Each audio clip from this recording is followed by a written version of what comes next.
అన్నమయ్య జిల్లా రాయచోటి పట్టణంలోని state guest house లో మంత్రి రాంప్రసాద్ రెడ్డి ఆదేశాల మేరకు జిల్లా కలెక్టర్ శ్రీధర్ చాముకూరి, జిల్లా ఎస్పీ విద్యాసాగర్ నాయుడు, మంత్రి సోదరుడు టీడీపీ నాయకుడు మండిపల్లి లక్ష్మీప్రసాద్ రెడ్డి ఆధ్వర్యంలో పీస్ కమిటీ సమావేశం నిర్వహించారు. రాయచోటి పట్టణంలో వీరభద్రస్వామి పార్వేట ఉత్సవం ఊరేగింపు సందర్భంగా జరిగిన గొడవను దృష్టిలో ఉంచుకుని హిందూ ముస్లిం సోదరులతో వేర్వేరుగా పీస్ కమిటీ సమావేశాన్ని ఏర్పాటు చేశారు. ఈ సమావేశంలో హిందూ ముస్లింలు ఒకరికొకరు సోదర భావంతో మెలగాలని, ఎలాంటి కండిషన్లు లేకుండా నిబంధనల ప్రకారం నడుచుకోవాలని జిల్లా కలెక్టర్ శ్రీధర్ చాముకూరి, ఎస్పీ విద్యాసాగర్ నాయుడులు వారికి సూచించారు. ప్రస్తుత సమాజ పరిస్థితులను దృష్టిలో ఉంచుకుని రాబోయే రోజుల్లో ఎవరికీ ఎలాంటి సమస్య తలెత్తకుండా ఉండేందుకు జిల్లా అధికార యంత్రాంగం తరఫున గట్టి చర్యలు తీసుకుంటామని వారు అన్నారు. రాయచోట్లో జరిగినటువంటి వీరభద్రస్వామి పార్వేట ఉత్సవం సందర్భంగా చోటు చేసుకున్నటువంటి ఘర్షణకు సంబంధించి ఈరోజు ఇరు వర్గాలను పిలిపించి నేను, ఎస్పీ గారు, అలాగే మంత్రి తరఫున అందరం కూడా, మంత్రి గారి తరఫున అందరం కూడా కూర్చొని వాళ్ళతో ఇరు వర్గాలతో మాట్లాడడం జరిగింది. ఇరు వర్గాలు కూడా ఘర్షణ లేకుండా గత 1000 సంవత్సరాల నుంచి ఇక్కడ అందరూ కలిసిమెలిసి ఉంటున్నారు. హిందువులు కానీ ముస్లిమ్స్ కానీ అందరూ కూడా కలిసిమెలిసి ఉంటున్నారు.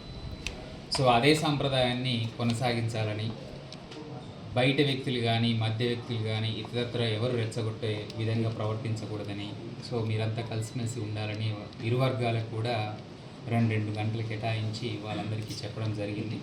వాళ్ళు కూడా అర్థం చేసుకొని సో దానికి సంబంధించి అంగీకారం కూడా తెలిపారు. భవిష్యత్తులో కూడా ఏవైతే ఉత్సవాలు కానీ, అటు రంజాన్ కానీ, ఇటు ఉత్సవాలు కానీ, ఫెస్టివల్స్ కానీ ఏవైనా జరిగినప్పుడు ఎస్పీ గారు, అలాగే నేను, అలాగే లోకల్గా ఉన్నటువంటి తహసీల్దార్ అండ్ ఎస్హెచ్ఓలు అందరూ కూడా దశాబ్దాల పాటు జరిగినటువంటి ఉత్సవాల యొక్క రూట్ మ్యాప్ను గుర్తుంచుకొని ఆ వైపుగా ఇరు వర్గాలను కూడా కూర్చోబెట్టి సో దాన్ని ఇరు వర్గాల అంగీకారం చేసి సో ఆ విధంగా ముందుకెళ్లాలని కూడా నిర్ణయించడం జరిగింది. తద్వారా కూడా భవిష్యత్తులో ఇటువంటి ఘటనలు పునరావృతం కాకుండా కూడా చర్యలు తీసుకోవడం జరుగుతుంది. అదేవిధంగా ఘర్షణలు ఎవరైతే రెచ్చగొట్టే విధంగా ప్రవర్తించారో, ఘర్షణాత్మక వాతావరణం సృష్టించారో వారి పట్ల చట్టపరమైన చర్యలు కూడా తీసుకోవడం జరుగుతుంది. ఇవి ఇరు వర్గాలు కూడా సమ్మతి తెలియజేశారు. ఇటు మంత్రి గారు కానీ, ఎస్పీ అండ్ కలెక్టర్ గారు, నేను అందరం కూడా మాట్లాడడం జరిగింది. సో ప్రశాంత వాతావరణాలు వాళ్ళందరూ కూడా వెనుదిరగడం జరిగింది. Thank you. మంత్రి గారి చొరవతో, అదేవిధంగా కలెక్టర్ గారి ఆధ్వర్యంలో పీస్ కమిటీ మీటింగ్ అనేది బోత్ సైడ్స్ కూడా హిందువులు అండ్ ముస్లింలు పిలిచి నిన్న రాయచోట్లో వీరభద్రస్వామి పార్వేట ఉత్సవంలో భాగంగా అయిన గొడవలు రీచే వాళ్ళని ఇరువైపులా పిలిచి మేము మాట్లాడటం జరిగింది. 2 వైపులా కూడా అగ్రి అయ్యారు.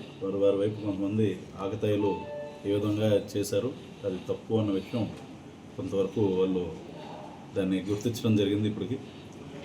అయితే ఫర్దర్గా ఫ్యూచర్లో ఎటువంటి ఇబ్బందులు అయితే తలెత్తకుండా ఏ అయితే ట్రెడిషనల్ రూట్స్ ఉన్నాయో రిలీజియస్ ప్రొసెషన్స్ వాటిని ఫిక్సేట్ చేసి వాటిల్లో డూస్ అండ్ డోంట్స్, నియమ నిబంధనల కింద ఒక పెద్ద మనుషుల ఒప్పందం మాదిరి ఒకటి కుదుర్చుకునేదానికి బోత్ సైడ్స్ కూడా అంగీకరించడం జరిగింది.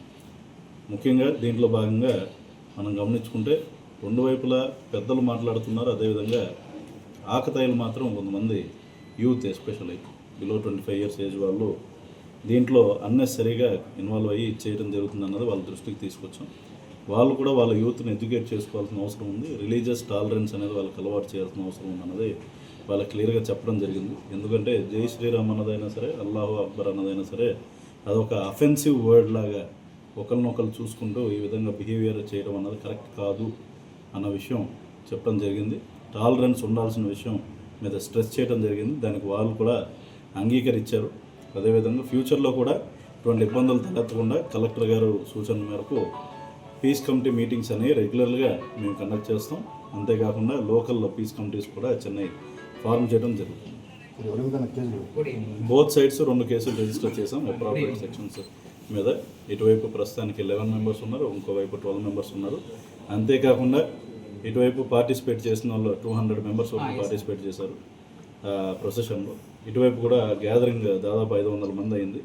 అయితే వీళ్ళ అందరినీ ఎవరిని కూడా అకారణంగా దీంట్లో పెట్టే పరిస్థితి ఉండదు. మా దగ్గర డ్రోన్ ఫుటేజ్ ఉంది. డ్రోన్ ఫుటేజ్ ఆధారంగా ఎవరెవరైతే అగ్రెసివ్గా బిహేవియర్ చేశారో, అంతేకాకుండా మేము వీడియోస్ కూడా సంపాదించాం. ఎవరెవరైతే కొంతమంది ప్రెస్ వాళ్ళ మీద కూడా దాడి చేసినట్టు తెలిసింది, 1-2, వారి మీద కూడా కఠినమైన చర్యలు తీసుకుంటాం. వాళ్ళని కేసులో కంపల్సరీ